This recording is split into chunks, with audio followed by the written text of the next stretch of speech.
2 Chronicles chapter 34. Josiah's reforms. Josiah was 8 years old when he became king, and he reigned in Jerusalem 31 years. He did what was right in the eyes of the Lord, and walked in the ways of his father David, not turning aside to the right or to the left. In the 8th year of his reign, while he was still young, he began to seek the God of his father David. In his 12th year, he began to purge Judah and Jerusalem of high places, Asherah poles, carved idols, and cast images. Under his direction, the altars of the Baals were torn down.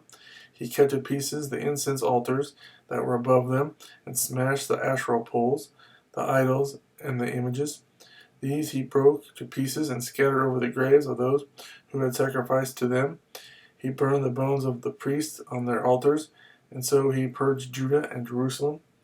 In the towns of Manasseh, Ephraim, and Simeon, as far as Naphtali, and in the ruins around them, he tore down the altars and the Asherah poles, and crushed the idols to powder, and cut to pieces all the incense altars throughout Israel. Then he went back to Jerusalem. In the 18th year of Josiah's reign, to purify the land and the temple, he sent Shaphan, son of Azaliah, and Maaseiah, the ruler of the city, with Joah, son of Joaz, the recorder, to repair the temple of the Lord his God. They went to Hilkiah the high priest, and gave him the money that had been brought into the temple of God, which the Levites, who were the doorkeepers, had collected from the people of Manasseh, Ephraim, and the entire remnant of Israel, and from all the people of Judah and Benjamin, and the inhabitants of Jerusalem. Then they entrusted it to the men appointed to supervise the work on the Lord's temple. These men paid the workers who repaired and restored the temple. They also gave money to the carpenters and builders to purchase dressed stone and timber for joists and beams for the building that the kings of Judah had allowed to fall into ruin. The men did the work faithfully. Over them to direct them were Jahath and Obadiah, Levites descended from Merari, and Zechariah and Meshullam descended from Kohath. The Levites, all who were skilled in playing musical instruments, had charge of the laborers and supervised all the workers from job to job. Some of the Levites were secretaries, scribes, and doorkeepers. The book of the law found. While they were bringing out the money that had been taken into the temple of the Lord, Hilkiah the priest found the book of the law of the Lord that had been given through Moses.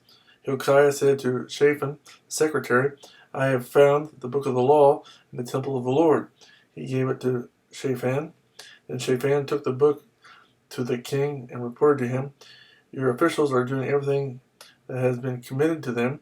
They have paid out the money that was in the temple of the Lord, and have entrusted it to the supervisors and workers. Then Shaphan, the secretary, informed the king, Hilkiah the priest has given me a book. And Shaphan read from it in the presence of the king. When the king heard the words of the law, he tore his robes. He gave these orders to Hilkiah, Achiam, son of Shaphan, Abdon, son of Micah, Shaphan the secretary, and Azariah, the king's attendant. Go and inquire of the Lord for me and for the remnant in Israel and Judah about what is written in this book that has been found. Great is the Lord's anger that is poured out on us because our fathers have not kept the word of the Lord. They have not acted in accordance with all that is written in this book. Hilkiah and those the king had sent with him went to speak to the prophet Huldah, who was the wife of Shallum, son of Tokhath, the son of Hazarah, keeper of the wardrobe. She lived in Jerusalem in the 2nd district. She said to them, this is what the Lord, the God of Israel, says.